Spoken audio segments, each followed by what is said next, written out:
A warm welcome to Aviation this week on Channels Television. I'm Bukola Joe Oketumbi, and we're reaching you from the Muritala Muhammed International Airport in Lagos. International air travel is expected to open in Nigeria in weeks, and authorities say recommendations to the aviation industry has been communicated to parties concerned. That includes the Federal Airport Authority of Nigeria, the Nigerian Civil Aviation Authority, as well as airline operators. Some countries around the world have effected the use of COVID-19 certificate as requirement to board the plane for international travel, while some have installed testing capacity on arrival. What would the process be like in Nigeria when international borders are open? That's our focus on the program, and our background report is up next.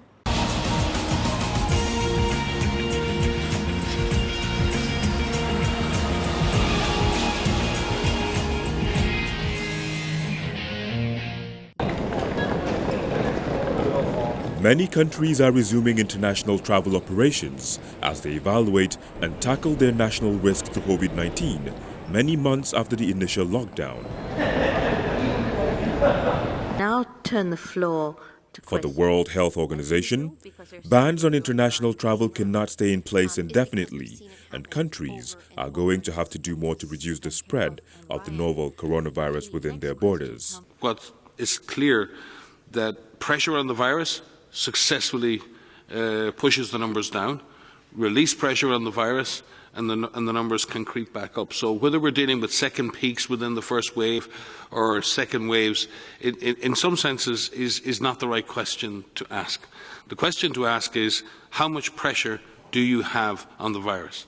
With the global health body laying out outlines for resumption and adding that there is no zero risk when considering the potential importation or exportation of cases in the context of international travel, reducing and mitigating those risks while balancing the socioeconomic consequences of travel measures against potential adverse public health consequences is important.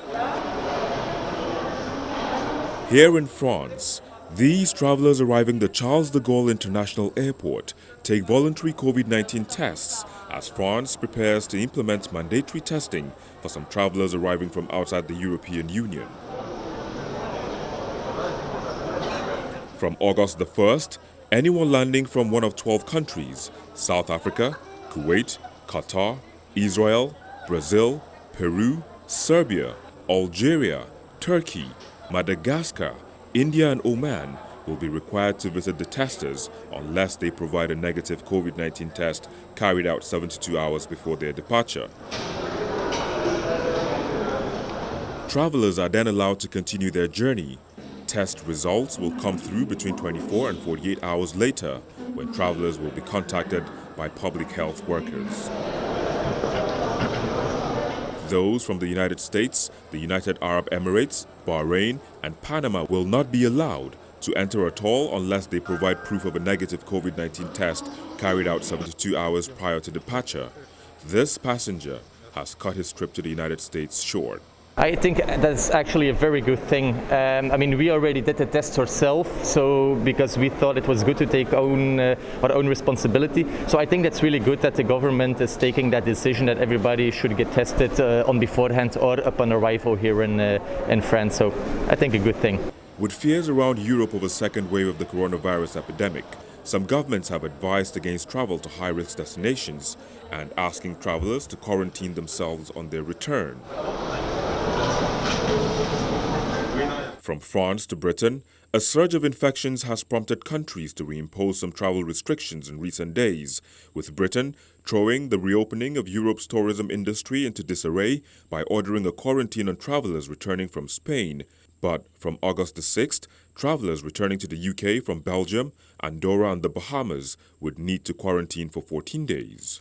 No, look, I can't speculate. We keep everything under constant review. But what would I say to people? That we're dealing with a global pandemic, and given that, it does mean that there's a risk to travel, and travel can be disrupted. So people need to be mindful of that. I know it's frustrating, but it's right that we keep things under review. And if we think that we can improve our health security by making these changes, of course, it's the right thing for us to do so.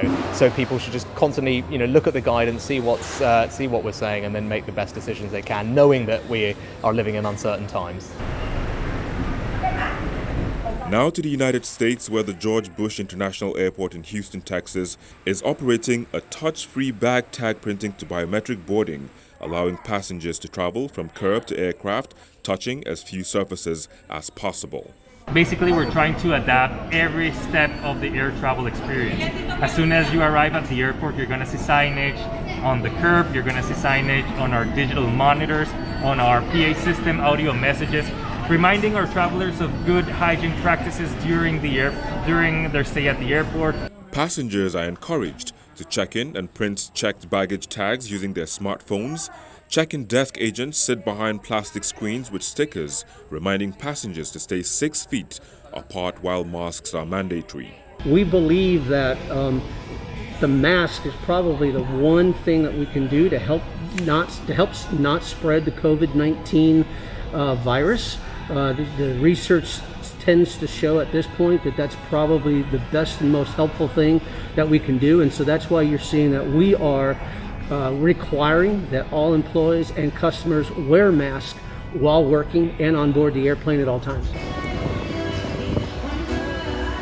Mexico is the next stop, as the United States lifted a global health advisory imposed in March that advised U.S. citizens to avoid all international travel because of the coronavirus pandemic. But the stringent Level 4 advisory, usually reserved for countries at war, remained in place for Mexico, with U.S. Ambassador to Mexico, Christopher Landau, citing the spread of COVID-19. But the Mexican president would have none of this. Nosotros somos muy respetuosos.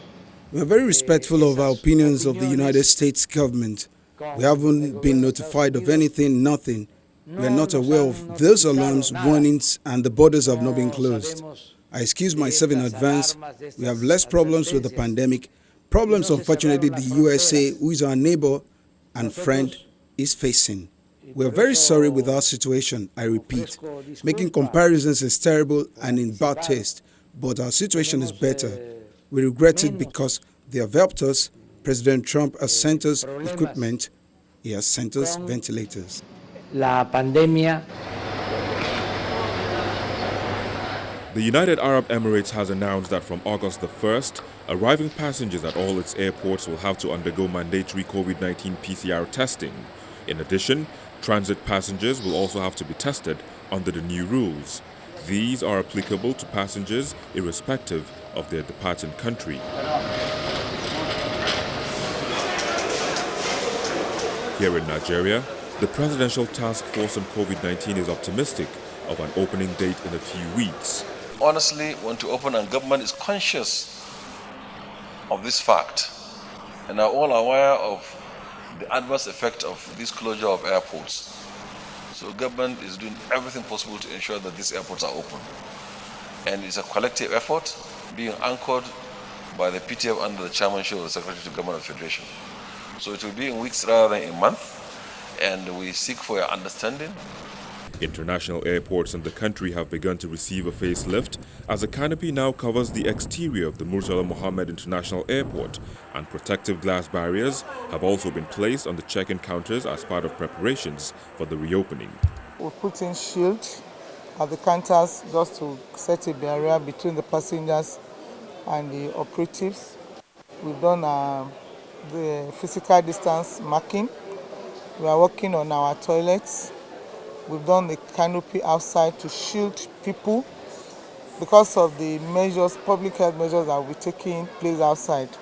Temperature measuring, bag fumigation and all those things. So we had to put the canopy so that we protect them from elements, either sun or rain.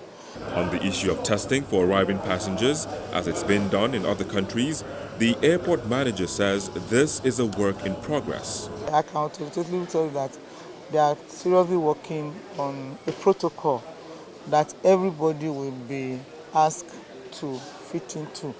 There are some labs that have been approved to do the tests, but how they're going to do it, are they going to collect the samples when they get to the airport?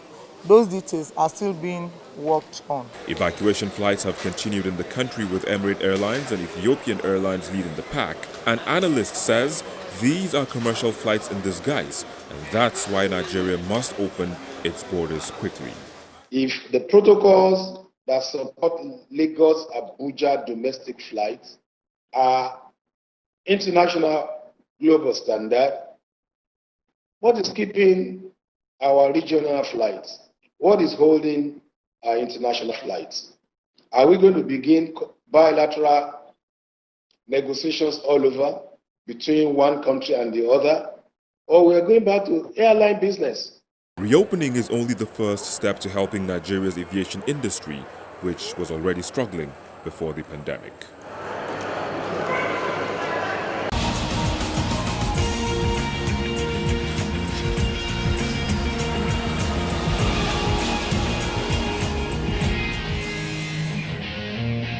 As we're all aware about this pandemic, it's a global war, and you can see that every nation, they are adopting the best practice, which is let us adhere to the protocol. Let us increase the level of awareness that people need to keep to social distancing, wear their face masks. Once all these are done, we'll be able to curtail this virus. The thing there is the opening the international flight is not what is going to increase the number, because as long as we adhere to the protocol by ensuring that everyone coming into the country, they are properly tested before going into the country, I'm sure that we've been able to negate it from there. So we're not going to have an imported COVID into the country anymore. What is now going to happen is how well are we going to ensure that that protocol is strictly adhered to, and everyone coming in, they are properly monitored, so that if anything should go wrong for any reason, that area and quarantine, and we're free to quickly attack the virus at that particular point in time. Well, at this particular point in time, I don't think there's any measure that is too much, all in terms of because we're trying to put up a safety measure. If you have to be tested before leaving, and being tested over there will guarantee some level of assurance that yes, we've dot the I's and we've crossed the T's. I think that is okay. I don't completely agree that it is taking the place of commercial flights. In the absence of nothing, available becomes the option that people can take. And you agree with me that this evacuation exercise is being done everywhere around the world. And the only thing we're just doing is clamoring for to the federal government for commercial flight to resume as soon as possible. And we're hopeful that by and large, by the end of the month, the commercial flight should resume. However, should we now put a stop to the repatriation flight now? I don't think so. I think we should still be able to allow people, especially the foreigners and those that want to come back to Nigeria, to have access to this movement. IAG, the owner of British Airways, said it planned to raise $3.27 billion from shareholders to prop up its finances and allow it to survive what could be a longer than expected collapse triggered by the coronavirus pandemic. That's on News Flash after the break. Do join us again.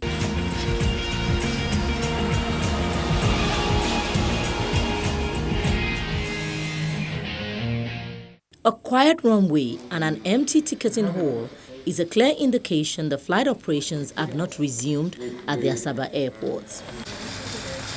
As government eases the lockdown across the country, various airports have resumed operations in compliance with safety protocols as stipulated by the NCDC.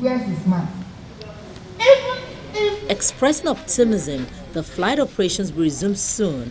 A team led by the Secretary to the State Government, Chiedu Abie, inspects the airport to ascertain the level of preparedness.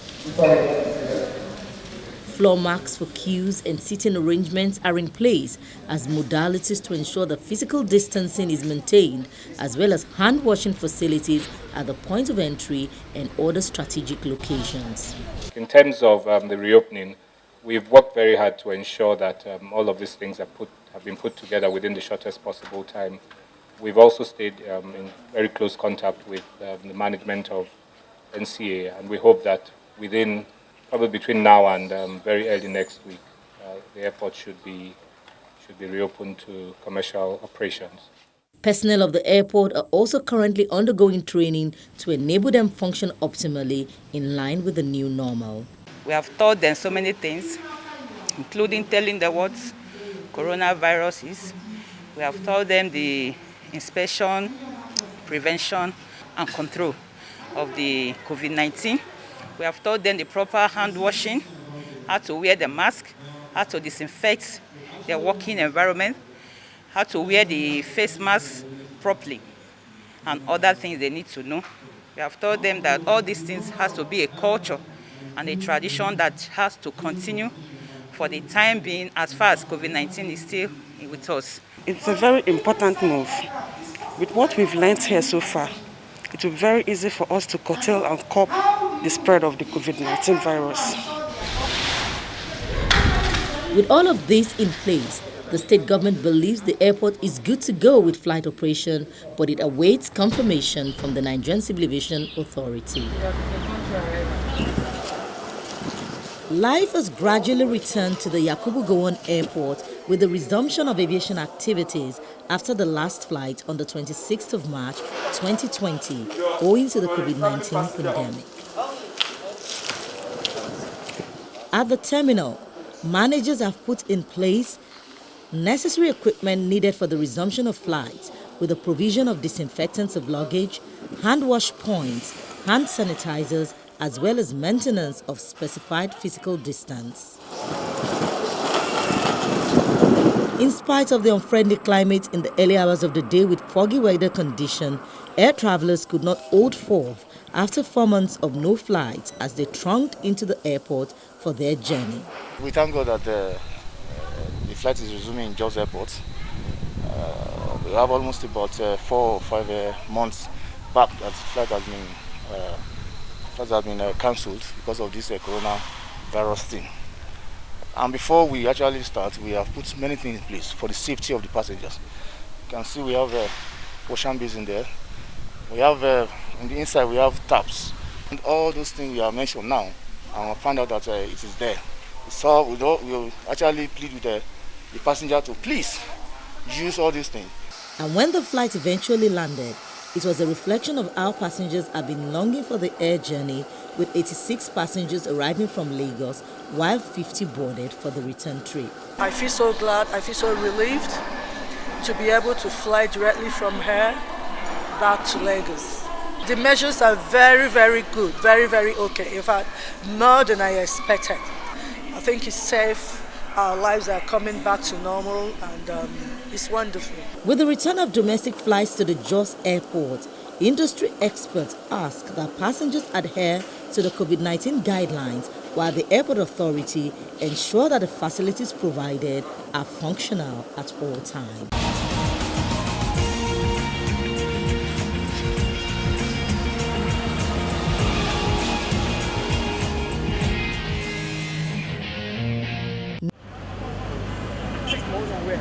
Labor unions in the aviation industry say they have concluded plans to embark on a nationwide industrial protest to kick against the federal government's plan to concession the nation's airports. In a statement jointly issued by the 4 unions in the aviation industry, they described airport concession as a crime against the Nigerian people and insisted the plan must be resisted frontally. The workers' unions have also requested for the details of a $500 million worth of Chinese loan deals to build 4 terminals, especially the add-on plan to concession the airports. Medview Airlines says the plan to sell off some of its assets is still in place despite a lawsuit challenging the move at the Federal High Court in Lagos. The airline said notwithstanding the claims of a Saudi investor, Abdulmohsen Altanayan, the financing-backed First Bank Nigeria has the sole right to liquidate the asset. The managing director of Medview, Munir Bankole, said Altanayan had a suit bordering on non-payment of dividends to him at the Federal High Court in Lagos, but that the board of directors of the airline, at a meeting held on June 15, 2020, resolved to sell 2 of the company's aircraft to reduce its credit facility with First Bank. Industry stakeholders have asked Nigeria's leading aviation ground handling companies to stop the price war and consider price adjustment instead of increase in order to survive the effects of the current COVID-19 pandemic. A former Director General of the Nigerian Civil Aviation Authority, Dr. Harold Demure, made the call recently during a webinar. Demure, who was one of the lead speakers, suggested that foreign airlines should be made to pay the dollar equivalent for ground handling services rendered to them. Now to the foreign scene. IAG, the owner of British Airways, has announced plans to raise $2.75 billion from shareholders to prop up its finances and allow it to survive the crisis occasioned by the coronavirus pandemic. Backed by its biggest shareholder, Qatar Airways, the plan will boost the group's liquidity from the 8.1 billion euros it had at the end of June and see it through a period of anemic demand that could last until as far as 2023. It's a very worrying time for everybody, but I think the figures speak for themselves. This is the deepest crisis. This is by far the biggest loss. British Airways will lose, or has lost more in one quarter than the record loss it made in the year in history. So, these are really extreme times. Airlines around the world have been brought to their knees by the abrupt halt to flying, forcing tens of thousands of redundancies, state bailouts, and the collapse of some companies. A tentative return to flying in Europe needed to salvage airlines' peak summer season when they make most of their profits has been threatened by signs of rising COVID-19 cases in some popular holiday destinations such as Spain and France. IAG, which also owns Iberia and Aer Lingus, reported an operating loss of 1.365 billion euros for the second quarter. Finally, President Donald Trump appears to be lending financial support to U.S. airlines. This is coming as a response to the Senate Republicans' backing of $25 billion payroll assistance for companies financially devastated by the coronavirus pandemic.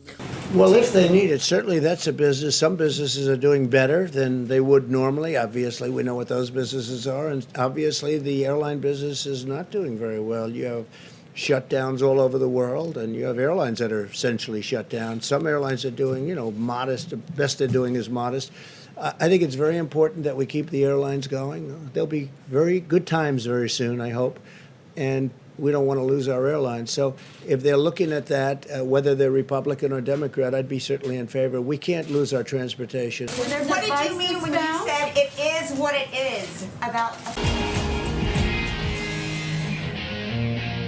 We take a bow here on the program. Thank you so much for watching.